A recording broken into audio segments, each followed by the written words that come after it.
State revenues surpass official estimates. Drought is increasing across Oklahoma, and the first Native American language course now offered at a North Carolina university. We'll have details coming up on the KGOU AM News Brief for Friday, August 9th.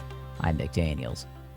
Oklahoma's finances are doing better than expected. As State Capitol reporter Lionel Ramos reports, state revenues this year have exceeded estimates, and state savings accounts have received hefty deposits. Oklahoma's General Revenue Fund collected about $8.5 billion over fiscal year 2024, and its two main savings accounts contain just over $2 billion. State fiscal officials said in a press release Wednesday that the combined revenues and reserves give Oklahoma a, quote, strong foundation entering FY25. The total general revenue collections for this year are slightly above estimates made by officials, but below last year's all-time high of $9 billion. While projections look good, Oklahomans can expect to see state revenues from sales taxes drop this time next year as a result of the state's portion of that tax on groceries being cut. Some Republican lawmakers hope to also slash the state's income tax, which accounts for more than a third of the general revenue fund. I'm Lionel Ramos. Hot and dry conditions has drought increasing across Oklahoma. Last week, only about a fifth of the state was under drought conditions, but Thursday's U.S. Drought Monitor report shows that area has doubled. Surprisingly, the Panhandle is one of the few areas not affected by drought. That's because the Panhandle received historic rainfalls in June. But the rest of the state got about 1 to 4 inches less than normal over the past 2 months, according to data from the Oklahoma Mesonet.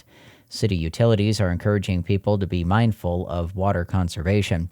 Looks like some relief is coming, though, a decent chance for showers throughout the weekend with cooler temperatures. The city of Cushing restored water service early Thursday, but rationing policies are still in effect.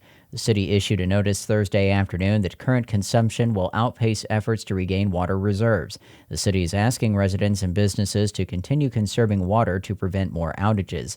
The city's water treatment plant went offline Monday after basement flooding damaged equipment, causing a significant failure. North Carolina's Duke University had a different name a century ago, Trinity College.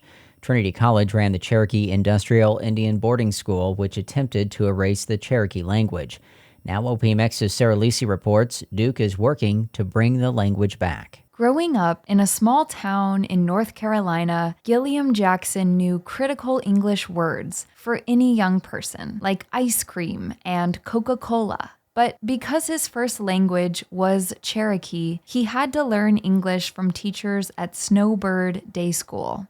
I vividly remember a time when the teacher said, it's noon, and in Cherokee, potato is noona. So I kind of put two and two together and said, oh, it must be time to eat. 6 decades later, he will teach his first language to Duke University students. The class is an entry-level course, but there are plans to expand the course for students who want to continue learning Cherokee. I'm Sarah Lisi. The Duke class will specifically study a dialect used by the Eastern Band of Cherokee Indians. That's slightly different from the dialect spoken here by Oklahoma's Cherokee Nation.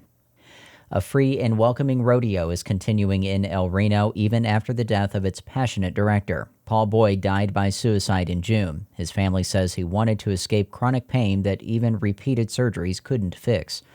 As OPMX's Elizabeth Caldwell reports, organizers are figuring out how to move forward. Boyd presided over Oklahoma's gay rodeo for almost a decade. Husband Shane Brose says Boyd was persuasive when it came to keeping the rodeo operating. He could talk you into something thinking you're getting a bow on it, and you'd show up and he'd put you to work. Boyd died just 6 weeks ago, and the rodeo starts Saturday. Brose said everyone involved is trying to help out. Like, we've just assumed different pieces of the puzzle. If you do happen to make it to El Reno, Brose and fellow co-director Weston Crow Tucker ask that you wear paisley on Saturday in honor of Boyd. So he always wore paisley.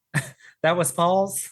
That was his signature. If you saw him anywhere, he always had a paisley shirt on, and the crazier the better. Registration for the Great Plains Rodeo at the Canadian County Expo Center starts tonight. For more information, visit greatplainsrodeo.org. I'm Elizabeth Caldwell. For more news, visit our website, kgou.org. We also invite you to follow the KGOU PM News Brief podcast. New from the Embedded podcast. Female athletes have always needed grit and talent.